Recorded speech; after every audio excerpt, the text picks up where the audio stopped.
Buenas tardes, bienvenidos de nuevo a Negocios Televisión, bienvenidos a este espacio informativo mirando a todas las últimas horas pendientes de las últimas amenazas de Trump a Irán. Enseguida vamos a contarles la última hora en este sentido con varios países europeos que ya están evacuando personal diplomático, con Trump amenazando con una armada masiva y con respuestas en las últimas horas por parte de Irán o de China en un contexto peligroso en Oriente Medio y en un momento en el que también vamos a mirar a Estados Unidos, a los giros de Trump con Minneapolis, a los últimos movimientos por parte de ICE, el último escándalo en Estados Unidos, y mirando también a Venezuela y a los mensajes de Marco Rubio. Nosotros vamos a empezar con las últimas horas, vamos a empezar mirando precisamente a Donald Trump. El presidente de Estados Unidos ha vuelto a lanzar una advertencia a Irán, asegurando que una enorme armada se dirige hacia el país persa. Decía, una enorme armada se dirige hacia Irán, se mueve con rapidez, con gran poder, entusiasmo y determinación. Es una flota mayor liderada por el gran portaaviones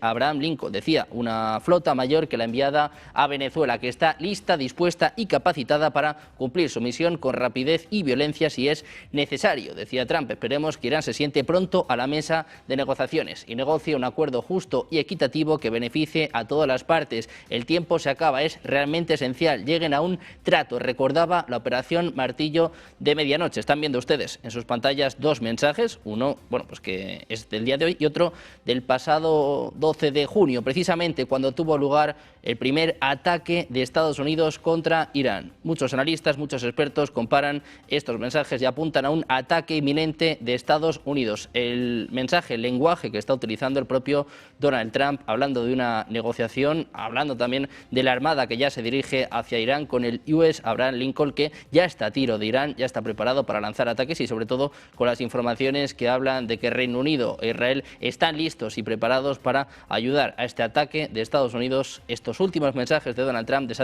disparan todas las alarmas, apuntan a un posible ataque inminente de Estados Unidos. And by the way, there's another beautiful armada floating beautifully toward Iran right now. So we'll see. I hope they make a deal. I hope they make a deal. They should have made a deal the first time they'd have a country. Amenaza por parte de Trump y respuesta por parte de Irán. La misión iraní ante las Naciones Unidas ha respondido este miércoles a las últimas amenazas del presidente de Estados Unidos, Donald Trump, ofreciendo diálogo. Decía, la última vez que Estados Unidos se metió en guerras en Afganistán e Irak, desperdició más de 7 billones de dólares y perdió más de 7.000 vidas estadounidenses. Irán está dispuesto a dialogar sobre la base de respeto mutuo y los intereses, pero si se le presiona, se defenderá y responderá como nunca antes. Teherán advertía en un comunicado publicado en su cuenta de X que el año pasado Washington atacó las instalaciones nucleares iraníes afirmando que este programa había sido destruido. Hoy Irán vuelve a responder a las amenazas de Donald Trump. Autoridades iraníes que mientras tanto han ejecutado a un hombre condenado por colaborar con servicios secretos de Israel, es lo que informaba hoy la agencia estatal IRNA. Hamidreza Sabet Esmailpur, arrestado en mayo de 2025, fue declarado culpable de espionaje y colaboración con el servicio de inteligencia Mossad mediante comunicación con un oficial y la entrega de documentos e información clasificada. La sentencia de muerte fue ejecutada tras confirmarse su condena en la Corte Suprema y siguiendo los procedimientos legales. El acusado admitió los cargos presentados en su contra.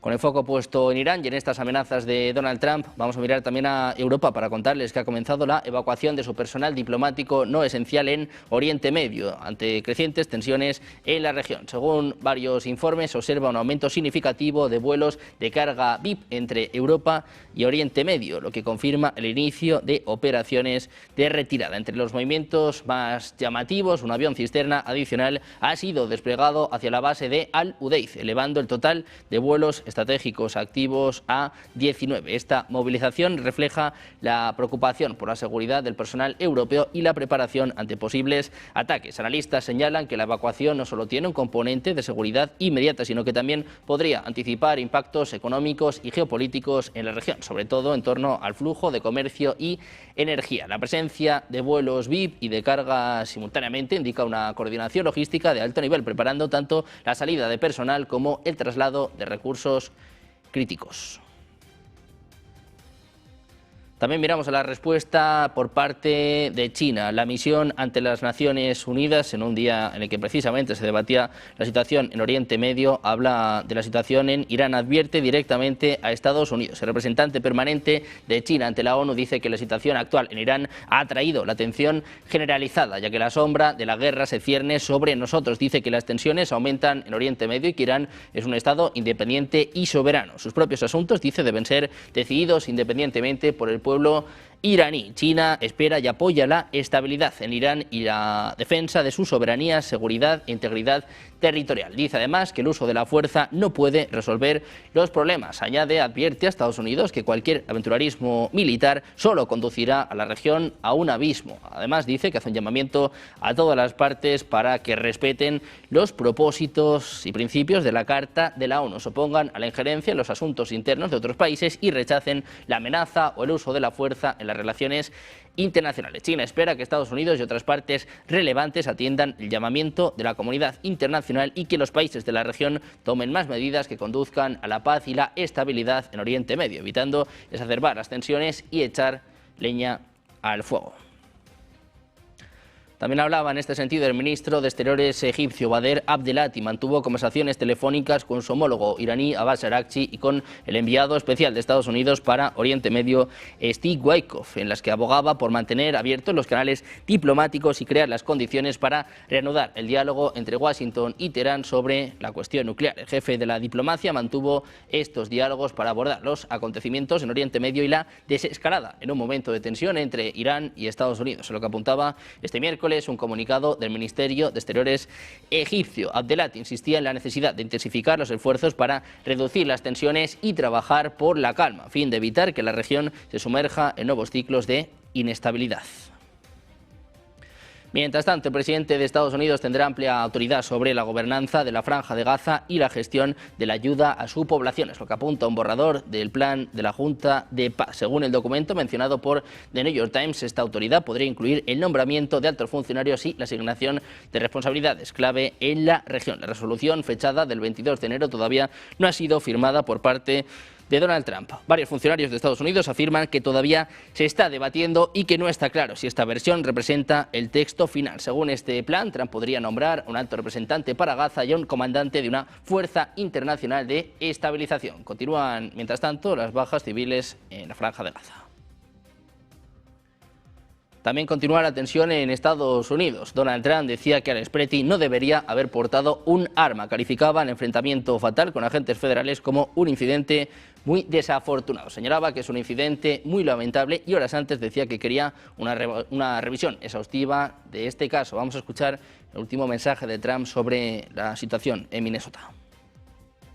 Do you agree with the assessment from some of your own officials that Alex Preti is a domestic terrorist or an assassin? Well, I haven't heard that, but certainly he shouldn't have been carrying a gun. But hey, look, bottom line, everybody in this room, we view that as a very unfortunate incident, okay? Right. Everyone, unless you're a stupid person, very, very unfortunate incident. I don't like that he had a gun. I don't like that he had 2 fully loaded magazines. That's a lot of bad stuff.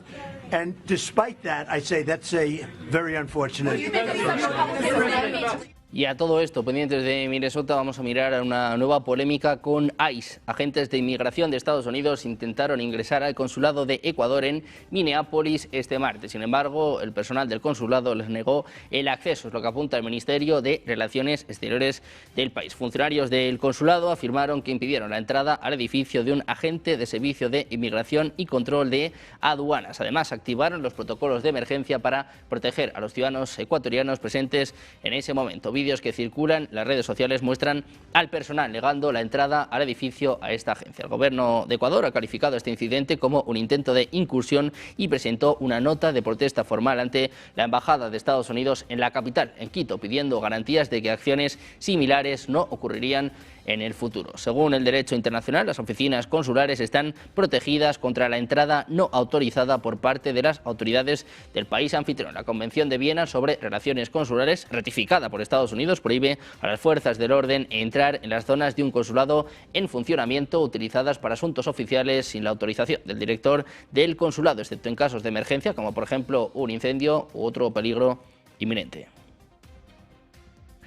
A todo esto, el presidente de Estados Unidos, Donald Trump, respaldaba la labor de la secretaria de Seguridad Nacional, Kristi Noem, muy cuestionada por su papel tras el tiroteo mortal en Minnesota que acabó con la vida de Alex Pretty. Aseguraba que no va a renunciar a su cargo. Así defendía, así salía al paso Donald Trump de los últimos rumores.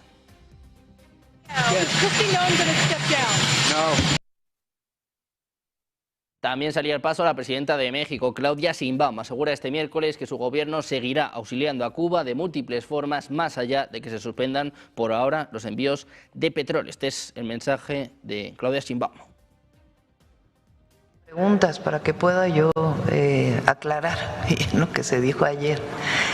Hay dos vías por las que se entrega petróleo a Cuba. Una es a través de contratos que establece Petróleos Mexicanos con alguna institución del gobierno cubano. Esa es una vía. Y ahí, en ese contrato, pues es lo que yo dije, Petróleos Mexicanos determina, pues de acuerdo con el contrato, cuándo se envía.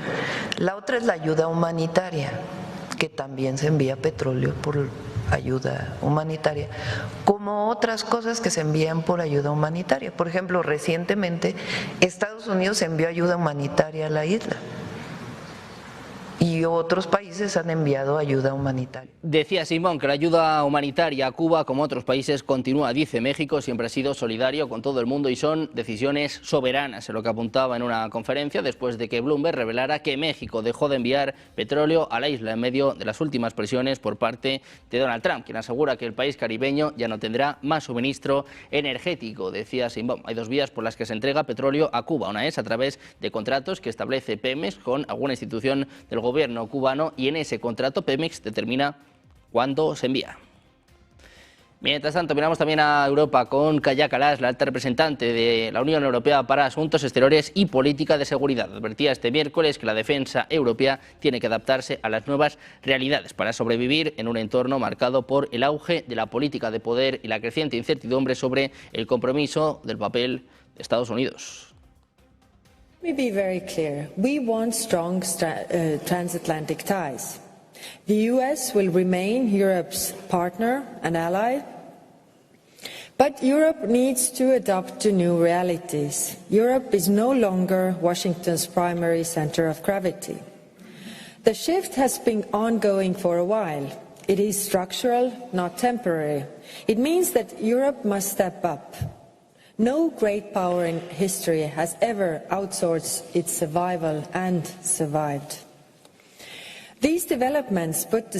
Durante su discurso en la conferencia anual de la Agencia Europea de Defensa, la jefa de la diplomacia defendía la necesidad de reforzar un pilar europeo de defensa dentro de la OTAN, también profundizar las alianzas del bloque. Aludiendo a las tensiones políticas, Kallas insistía en que especialmente ahora que Estados Unidos dirige su mirada al exterior y más allá de Europa, la OTAN debe volverse más europea para mantener su fuerza. Dice que para ello Europa debe actuar. Precisamente pendientes de Europa y de su relación con Estados Unidos, vamos a volver a escuchar al secretario de Estado estadounidense, Marco Rubio, hablando sobre Venezuela, pero también sobre estas amenazas en torno a Irán. No, probablemente no es el mecanismo ideal, pero es el mecanismo que está ahí y eso está en el acuerdo firmado, ¿no? Sí, incluye la transición a las cuentas de Estados Unidos. Nosotros no tenemos este acuerdo, nos gustaría verlo. Eso es el documento que controla el Departamento de Tesoro, pero les voy a pedir que se lo pasen. Si no llevo ese documento conmigo, pero se lo voy a presentar. Yo veo que usted habla de manera bien transparente y en realidad yo no sé si lo que nos está contando usted es posible y se puede permitir bajo la legislación, pero necesito ver el documento para ello. Sí, yo espero que usted lo tenga muy pronto y espero además que probablemente para el momento cuando usted tenga este mecanismo ni existirá porque pasaremos a algo más tradicional. Usted ha comentado algo sobre las operaciones de Maduro y después dijo que Cuba puede ser la siguiente. Usted ha asumido el compromiso de Estados Unidos para cambiar el régimen en Cuba. Nosotros no vamos a cambiar el régimen, pero sí nos gustaría ver el cambio de este régimen. Nos gustaría que Cuba no sea gobernada por régimen autocrático.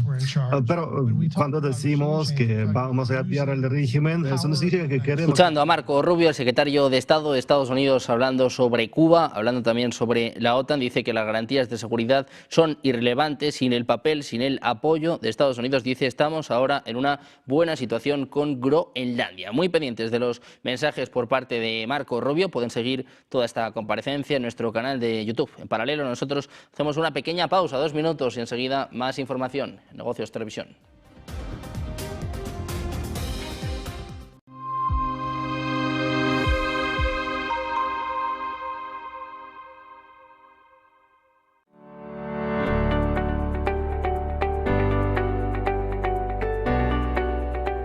La propia sociedad israelí es bastante más heterogénea de lo que nosotros pensamos. Nosotros, yo creo que a veces tendemos a pensar que un israelí es un judío y no, realmente empiezas a escarbar y ves que es mucho más heterogéneo de lo que nosotros podemos pensar. Chat control, votación, minuto y resultado. 12 Estados miembros de Europa están a favor de implementar ya el gran hermano sobre todo lo que escribas y todo lo que compartas. 8 Estados miembros en contra, 7 indecisos. En lo que ahora mismo es la gran partida alrededor de ese chat control que va a marcar gran parte del camino, ¿no? Alrededor de cómo la Unión Europea puede o podría, si esto se aprobara y no quedar parado como sucedió en el 24, lo vuelve a traer en el 25 hasta que salga, la Unión Europea podría inspeccionar todas tus fotos y todos tus mensajes privados. Esa propuesta de chat control obligaría a la inspección de todas las comunicaciones digitales privadas, incluyendo mensajes cifrados y fotos.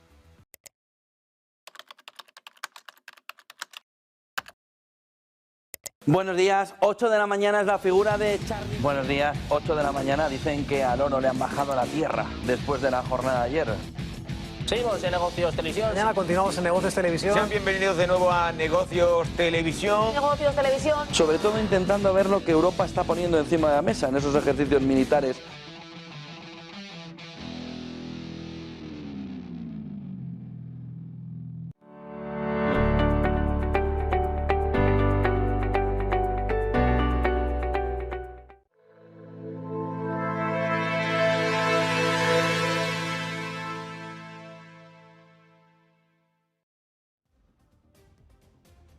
Seguimos en Negocios Televisión, seguimos mirando a las últimas horas con el foco puesto en Europa, con Marco Rubio, que decía ahora que la OTAN no tendría garantías de seguridad sin Estados Unidos, y sobre todo con el foco puesto en Groenlandia. Nosotros vamos a mirar a los Alpes, vamos a contarles que centenares de personas fueron evacuadas después de que un incendio arrasara un hotel de 5 estrellas en la estación de esquí de Courchevel, en los Alpes franceses, a última hora de este martes. Nadie resultó herido en este incendio que se inició en el ático del hotel des Grandes Alpes, cerca de las 6 de la tarde, según informaba la prefectura de la región de Saboya en su página web. Autoridades informaron de que casi 100 personas fueron evacuadas. Los medios locales informaban de que el número había aumentado a 270 después de que el incendio se extendiera a un edificio cercano. El personal y los huéspedes se refugiaron en otros hoteles, según informaba el gobierno local. Las medidas de seguridad están siendo objeto de escrutinio en la región después de que un incendio en un bar de la estación suiza de Crans-Montana en Nochevieja causara la muerte de 40 personas y más de 100 heridos, muchos de ellos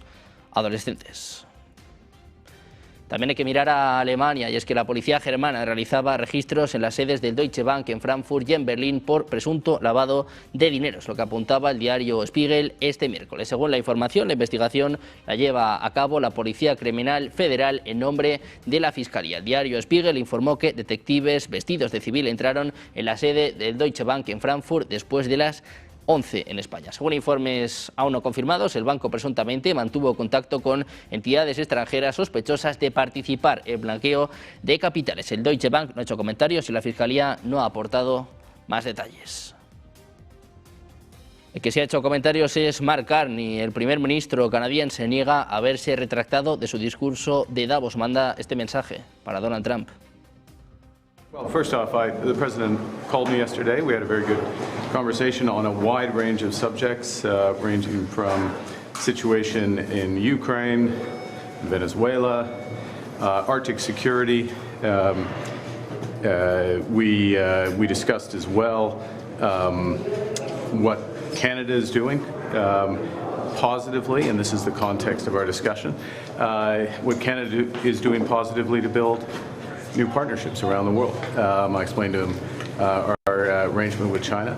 I explained to him what we're doing, 12 new deals on 4 continents in 6 months.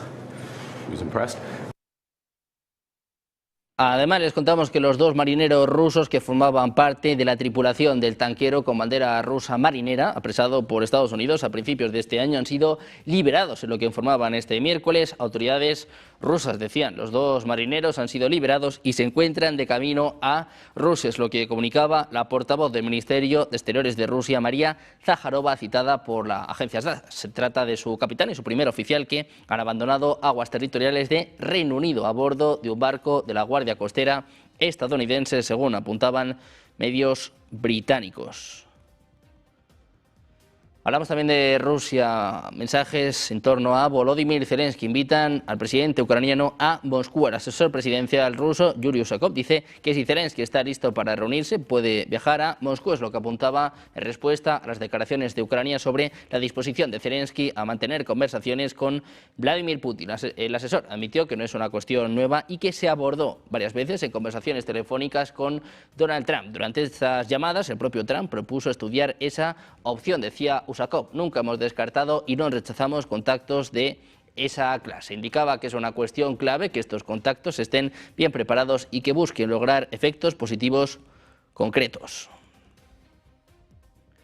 Mientras tanto, les contamos también que Rusia asegura que el próximo domingo puede celebrarse la segunda ronda de negociaciones a 3 bandas sobre Ucrania con mediación de Estados Unidos, tras la celebrada la pasada semana en Abu Dhabi. Decía, sí, el 1 de febrero es una fecha aproximada, pero a día de hoy partimos de ella, es lo que apuntaba el portavoz presidencial Dmitry Peskov. Consideró un progreso el hecho en sí de las negociaciones que fueron consideradas constructivas por las 3 partes. Decía esto, el comienzo de tal diálogo ya se puede considerar de por sí un progreso. El trabajo está en marcha, es lo que decía en su rueda de prensa telefónica. Peskov precisaba que la cuestión territorial, que es parte de la fórmula de Anchorage, tiene por supuesto una gran importancia para la parte rusa. En este sentido, decía Moscú que sostiene que no declarará un alto el fuego hasta que las tropas ucranianas no abandonen el territorio del Donbass, donde Kiev aún controla más de la 1/5 parte de la región de Donetsk. También les contamos que el volcán Siveluch, ubicado en la península de Kamchatka, en el extremo oriente de Rusia, registró una potente erupción que lanzó una columna de ceniza de hasta 9 kilómetros sobre el nivel del mar. Es lo que informaban los servicios de monitoreo volcánico. Autoridades señalaban que el crecimiento del domo de lava del denominado joven Siveluch continúa activo, acompañado de intensas emisiones de gas y vapor, lo que indica que el volcán mantiene un alto nivel de actividad. De acuerdo con los datos satelitales, la nube de ceniza generada por la erupción se extendió aproximadamente 110 kilómetros al oeste del cráter, desplazándose con los vientos predominantes. Seguimos mirando a Rusia, seguimos mirando a la guerra con Ucrania y les contamos que Rusia ha continuado sus ataques nocturnos, a la que castiga con bombardeos sobre infraestructura energética en una época de intenso frío en el país. También ha provocado la muerte de civiles, como esta madrugada, cuando un ataque aéreo de larga distancia mataba al menos a 2 personas y hería a otras 4 en la región de Kiev. El ejército ruso también atacó ciudades como Kryvyi Rog y Odessa, en el este del país, de la que es precisamente originario el presidente ucraniano Volodymyr Zelensky. Un misil balístico alcanzó una infraestructura crítica, hiriendo al menos a 2 personas, es lo que apuntaban autoridades locales. Mientras tanto, el presidente ucraniano Volodymyr Zelensky celebraba las buenas señales que ha recibido por parte de sus aliados europeos para aumentar su presión sobre Rusia en el marco de la guerra desatada hace prácticamente 4 años. Decía, ahora estamos recibiendo buenas señales de Europa sobre la disposición de los europeos a aumentar la presión sobre el agresor. Es fundamental que esta presión se dirija a la flota de tanqueros de Rusia, toda la infraestructura de las exportaciones rusas, alegando que todo esto podría permitir reducir aún más los ingresos de Moscú. Por su parte, el gobierno chino reafirmaba este miércoles que nunca va a renunciar al uso de la fuerza para hacerse con el control de Taiwán, días después de que autoridades del país asiático anunciaran una investigación sobre el general Zhang Youxia, el número 2 del ejército. En una conferencia de prensa, la portavoz de la Oficina de Asuntos de Taiwán del Consejo de Estado, Zhang Han, señalaba que esta investigación vuelve a demostrar que el Comité Central del Partido y la Comisión Militar Central no tienen zonas prohibidas, abarcan a todos y muestran tolerancia cero en la lucha contra la corrupción. Dice que esta causa es una importante manifestación de que el partido y el ejército tienen la determinación y la capacidad para hacerlo, es lo que aseveraba esta vocera. También pendientes de Marco Rubio, el secretario de Estado de Estados Unidos, sigue compareciendo este miércoles en el Capitolio para poner por primera vez en palabras, con un nivel de detalle hasta ahora inusual, la arquitectura que Estados Unidos dice estar construyendo para Venezuela tras la captura de Nicolás Maduro. No ha presentado esta operación como un episodio cerrado, sino como el inicio de un proceso largo, frágil y lleno de peligros, diseñado para responder a la pregunta que domina ahora mismo en Washington: ¿qué va a pasar después? Esto es lo que decía el propio Rubio sobre el dinero en Venezuela. It's been reported that the oil sold for $500 million, that $300 million went to Venezuelan government. What happened to the other $200 million? It's still sitting in the account, is my understanding at this time. The account in Qatar? Well, the account, yes, but that will ultimately be that's a short-term account. Ultimately, it will be a U.S. Treasury blocked account in the United States. And will it also be audited? Correct. Well, the audit will be on the expenditures. At the front end, we'll tell them this is what the money can be spent on. Again, I'm not talking about all the other revenues the Venezuelan government may have. We're talking about the revenues from the sanctioned oil.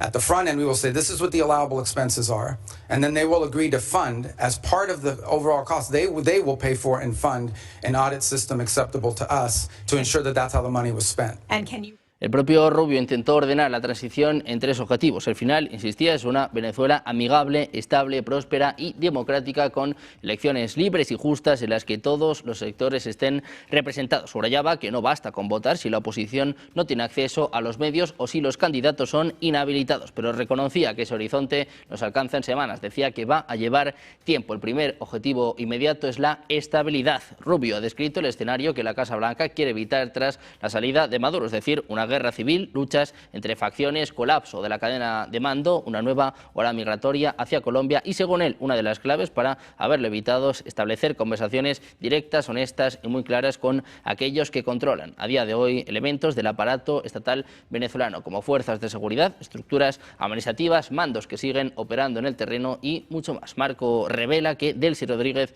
está cooperando ahora mismo con Estados Unidos. También preguntaban sobre esto a Donald Trump. El presidente de Estados Unidos insistía en que tiene muy buena relación con el gobierno del Venezuela, al ser preguntado por las declaraciones de Delcy Rodríguez diciendo que no acepta órdenes externas. Esta era la respuesta de Donald Trump.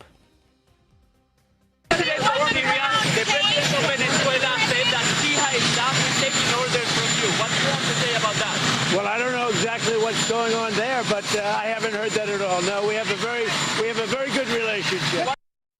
El secretario de Estado de Estados Unidos, Marco Rubio, que también va a recibir este miércoles en la sede del Departamento de Estado a la líder opositora venezolana María Corina Machado, 2 semanas después de que se reuniera con Donald Trump y le obsequiara su medalla del Nobel de la Paz. Según la agenda oficial de Rubio, el encuentro será a puerta cerrada y tendrá lugar a la 1 hora local de Washington, es decir, a las 7 en España.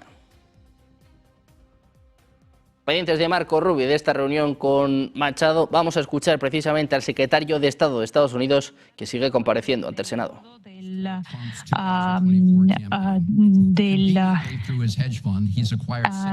de un avión. Y se trata de mucho dinero.